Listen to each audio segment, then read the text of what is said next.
हम अभी पहुँचे हैं एक आध्यात्मिक प्रोग्राम में। यहाँ पे देख सकते हैं गेट लग रहा है एक बड़ा सा, जहाँ पे कुछ आध्यात्मिक कार्यक्रम आयोजित हो रहा है। यहाँ पे गेट पे लगे हुए सेवादारों से जानेंगे कि क्या प्रोग्राम चल रहा है।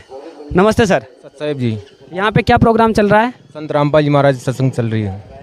जैसे कि इन्होंने बताया कि संत रामपाल जी महाराज का सत्संग चल रहा है यहाँ पे, हम अंदर जाके सत्संग की व्यवस्थाओं के बारे में जानकारी लेकर आपको बताएंगे। हम सत्संग कार्यक्रम में जब अंदर आए हैं तो यहाँ पे बहुत ही अच्छी पार्किंग की व्यवस्था मिली है और पार्किंग की व्यवस्था कर रहे हैं। सेवादारों से जानेंगे कि यहाँ पे पार्किंग की व्यवस्था किस प्रकार की गई है। नमस्ते सर। नमस्कार सर। आपका क्या नाम है? किशन दास। किशन दास जी, ये बताइए कि यहाँ पे पार्किंग की व्यवस्था की गई है तो यहाँ पे 4 व्हीलर और 2 व्हीलर के क्या शुल्क रखा गया है? निःशुल्क है, सतगुरु रामपाल जी महाराज के आदेश के अनुसार ये सब निःशुल्क बनाया हुआ है। कोई पैसे नहीं लेते यहाँ पे। जैसे कि इन्होंने बताया कि यहाँ पे पार्किंग की जो व्यवस्था है वो बिल्कुल निःशुल्क की गई है और यहाँ पे देखिए आप बहुत ही अच्छे तरीके से 2 व्हीलर और 4 व्हीलर की पार्किंग की। दर्शकों, अभी हम अंदर पहुँचे। यहाँ पे बहुत ही सुंदर संत रामपाल जी महाराज का एक स्वरूप लगाया गया है और चारों तरफ स्वरूप के चारों तरफ बहुत ही अच्छी डिज़ाइन की गई है और इसी डिज़ाइन के जस्ट आगे प्रज्ञा विहार भवन में अंदर संत रामपाल जी महाराज का सत्संग चल रहा है। हम सत्संग की कवरेज आपको बताते हैं कि किस प्रकार की सत्संग के अंदर व्यवस्थाएं की गई। तो एग्जैक्टली हम पहुंच चुके हैं प्रज्ञा विहार भवन के जस्ट बाहर और जस्ट बाहर में संत रामपाल जी महाराज के अनुयायियों द्वारा बहुत ही अच्छी जो व्यवस्थाएं की गई है उसके बारे में हम आपको बताएंगे। जैसे कि आप देख सकते हैं इस तरफ ठंडे जल की व्यवस्थाएं की गई है क्योंकि गर्मी का मौसम है और बहुत ज़्यादा गर्मी पड़ रही है अभी, इसलिए ठंडे पानी की व्यवस्था की गई है। और यहाँ पे इस तरफ आप देख सकते हैं यहाँ पे पुस्तकालय की व्यवस्था की गई है और पुस्तकालय के बाहर बहुत सारे श्रद्धालु खड़े हैं, बहुत सारे भक्तजन खड़े हैं जो पुस्तकों को देख रहे हैं, जान रहे हैं कि संत रामपाल जी महाराज का किस प्रकार का ज्ञान है। और जस्ट आगे जूते घर की व्यवस्था है। दर्शकों, अभी हम पहुँच चुके हैं प्रज्ञा भवन के जस्ट बाहर और यहाँ पे आप देख सकते हैं जूता घर का जो टैग लग रखा है और यहाँ पे जूते घर की किस प्रकार की व्यवस्था है इनके अनुयायियों से जानते हैं। नमस्ते सर। सत साहब जी, आपका क्या नाम है और आप कहाँ से आए हैं? मैं कांकरोली से आया हूँ, मेरा बद्रीदास नाम है। सर जी, ये बताइए कि जूते घर की जो व्यवस्था आपने कर रखी है यहाँ पे किस प्रकार की व्यवस्थाएं कर रहे हैं आप? यहाँ पर निःशुल्क व्यवस्था है और जिस बैग में हम जूते रखते हैं उसका टोकन देते हैं और वो टोकन लाते ही हम वापस उसको वो जूते दे देते हैं। तो यहाँ पे आप जूते रखते हैं तो यहाँ पे कितना शुल्क लेते हैं भक्त आने वाले भक्तों से जूते रखने के लिए? ये संत रामपाल जी महाराज का मिशन है, यहाँ पे कोई पैसे वैसे नहीं लिए जाते हैं, निःशुल्क है बिल्कुल। तो दर्शकों, आपने अभी देखा कि यहाँ पे जूते घर की जो व्यवस्था की गई वो पूर्ण रूप से निःशुल्क है। तो दर्शकों, अभी हम पुस्तकालय पे पहुँच चुके हैं। जैसा कि आप देख सकते हैं मेरे पीछे टैग लग रखा है पुस्तकालय और यहाँ पे बहुत सारी पुस्तकें रखी गई है और संत रामपाल जी महाराज द्वारा लिखित पुस्तकें एवं उनकी तस्वीरें और कुछ मालाएं और अन्य सामग्री यहाँ रखी गई है। जैसे कि आप देख सकते हैं यहाँ पे संत रामपाल जी महाराज के श्रद्धालु आने वाले अनुयायियों के लिए और आने वाले भक्तों के लिए संत रामपाल जी महाराज की पुस्तकें, पोस्टर आदि वितरित कर रहे हैं। को एग्जैक्टली हम पहुंच चुके हैं संत रामपाल जी महाराज के सत्संग स्थल के जस्ट अंदर प्रज्ञा विहार भवन के अंदर मेन गेट पर और यहाँ पे संत रामपाल जी महाराज का अंदर बड़ी LCD पर सत्संग चलाया जा रहा है और यहाँ पे किस प्रकार भक्तों के बैठने की व्यवस्थाएं की गई है यहाँ पे सत्संग स्थल के अंदर जाकर हम जानेंगे। तो दर्शकों, अभी हम संत रामपाल जी महाराज का जो मंगल प्रवचन जहाँ पे चल रहे हैं, सत्संग चल रही है, उस हॉल के अंदर मौजूद है और यहाँ पे आप देख सकते हैं मेरे पीछे दोनों तरफ, इस तरफ पुरुषों के लिए व्यवस्थाएं की गई है और इस तरफ महिलाओं के लिए व्यवस्थाएं की गई है। बहुत ही सुंदर तरीके से दोनों की अलग अलग व्यवस्थाएं हैं और यहाँ पे सामने देख सकते हैं बड़ी स्क्रीन पर LED के माध्यम से मंगल प्रवचन चलाए जा रहे हैं और मंगल प्रवचन के साथ यहाँ पे शांतिपूर्ण तरीके से बैठकर महिलाएं और पुरुष दोनों अलग अलग सत्संग सुन रहे हैं।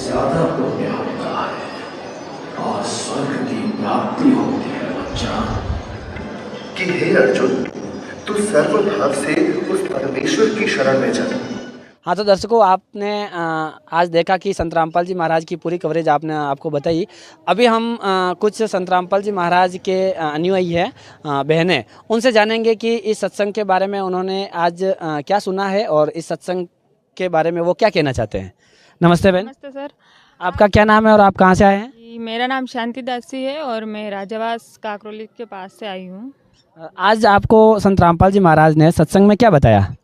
जी, आज हमने सत्संग में सुना कि मतलब जो जगत गुरु तत्वदर्शी संत रामपाल जी महाराज है, वो सभी वेद शास्त्र खोल खोल के उंगली पे उंगली रख रख के बता रहे हैं, और अलग अलग शास्त्र, यूँ नहीं कि एक ही शास्त्र बता रहे हैं, जैसे कुरान, पुराण, वेद शास्त्र, जो श्रीमद् भागवत गीता है वो सब, और जो मतलब अपने लोक वेद कथा है वो भी उसके साथ जोड़ रहे कि अपने पहले पूर्वजों में क्या होता था, वो सब कुछ मतलब काउंट करके हमें समझा रहे हैं, और सरल भाषा में समझा रहे हैं, हिंदी भाषा में, और जैसे लोकल लोग भी समझ सके। तो ये बताइए कि जैसे कि आप बहन है, भारत सरकार ने भी बेटियों के लिए, क्योंकि आप बेटी है, बेटियों के लिए बेटी बचाओ बेटी पढ़ाओ जैसे हम मिशन चलाए हुए हैं, तो संत रामपाल जी महाराज आपके बहन बेटी और महिलाओं के लिए क्या कर रहे हैं? जी, बहुत अच्छा। हमारे लिए संत रामपाल जी महाराज, जैसे हम लड़की है तो माँ बाप बच्चे पैदा होते ही सोचने लग जाते हैं कि अब बच्ची का मतलब जब बड़ी होगी तो उसके लिए दहेज इकट्ठा करने लग जाते हैं। तो संत रामपाल जी महाराज हमारे दहेज मुक्त विवाह के लिए हमारा उद्देश्य रखा गया है, जिसमें हमारी बहनें और हम बहुत सारी ने रमेणी, जिसे विवाह रमेणी बोलते हैं, वो करा है। तो उसमें न तो एक पैसा दिया जाता है न वर की तरफ से, न वधू की तरफ से दिया जाता है, बिल्कुल फ्री ऑफ डाउरी फ्री होता है, जिसमें न तो पैसा लिया जाता है और न दिया जाता है। बस 17 मिनट में रमेणी होती है गुरु मंत्र से, इसके अलावा न कोई बाजा, न कोई डीजे, कुछ भी नहीं, कुछ मतलब नॉर्मल वे में शादी होती है। तो बताइए कि जैसे आपने बताया कि दहेज मुक्त विवाह होते हैं और आध्यात्मिक मार्ग के बारे में, तो संत रामपाल जी महाराज की और क्या उद्देश्य है?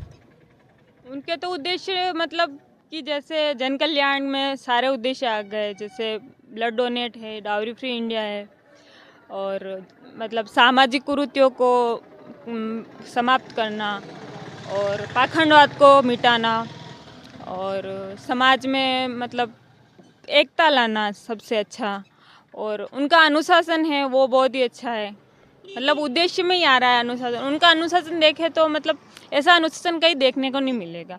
उनकी मतलब जो अनुयायी है वो मतलब इतना प्यार से बोलते हैं कि अपने घर में भी जो सदस्य है, 5 सदस्य, तो उनके बीच में भी लड़ाई हो जाती है, लेकिन वहाँ जहाँ सत्संग होता है तो इतना प्यार से बोलते हैं कि हाँ कोई अपना अपने साथ है, ऐसा लगता है। तो बहन से हमारा एक और प्रश्न है, जो कि लोगों के बीच में भी एक शंका बनकर कांटा की तरह चुभ रहा है, क्योंकि लोगों के अंदर एक धारणाएं फैली हुई है। हमने यहाँ सुना है कि आध्यात्मिक सत्संग हो रहा है, लेकिन हमने दूसरी तरफ ये भी सुना है कि संत रामपाल जी महाराज तो मूर्ति पूजा का विरोध करते हैं, ब्रह्मा विष्णु महेश की भक्ति नहीं करवाते हैं, तो फिर ये आध्यात्मिकता कहाँ हो गई? क्योंकि हमारे हिंदू धर्म में जो माना जाता है ब्रह्मा विष्णु महेश की तो प्रथम साधना होती है। तो एक तरफ तो संत रामपाल जी महाराज जो सत्संग का आयोजन कर रहे हैं, आध्यात्मिकता लिख रहे हैं, आध्यात्मिक सत्संग का आयोजन हो रहा है, दूसरी तरफ संत रामपाल जी महाराज आपके ब्रह्मा विष्णु महेश की भक्ति नहीं करवा रहे थे, इनके पीछे क्या कारण है? जी, आपने ऐसा बोला है तो शायद आप सत्संग में नहीं बैठे होंगे इसी कारण ऐसा पूछ रहे हो। तो हमने तो जैसे सत्संग में हम बैठे हुए थे लास्ट टू एंड, तो हमने सुना कि मतलब जैसे उनमें बता रहे थे, वो वेदों शास्त्र सब में बता रहे थे कि ब्रह्मा विष्णु महेश की साधना करनी चाहिए, मेन तो ये। और उन्होंने जैसे एक श्लोक है, तीनों देवा कमलदल ब्रसे ब्रह्मा विष्णु महेश, प्रथम इनकी वंदना फिर सुन सतगुरु उपदेश। तो इसमें ऐसा बताया कि गुरुजी के मतलब जैसे कोई टीचर होता है तो वो अपनी बुक से या अपना जैसा अनुभव बताता है, तो हमारे गुरुजी बुक से बताते हैं। जैसे हमारी होली बुक्स है श्रीमद् भागवत गीता, उसमें बताया हुआ है कि मतलब किसकी साधना करनी चाहिए, ब्रह्मा विष्णु महेश की किस तरह साधना करनी चाहिए, उनके मतलब साधना करने का तरीका क्या है, उनके जो दिए मंत्र है ब्रह्मा विष्णु महेश की, वो छुड़वाते नहीं है, बल्कि वो तो हमें मतलब शास्त्रों के आधार पर बताते हैं कि मतलब कि उनकी साधना कैसी करनी चाहिए, मतलब पाखंडवाद के विरुद्ध जाके मतलब वो शास्त्रों से मिलान करके बताते हैं।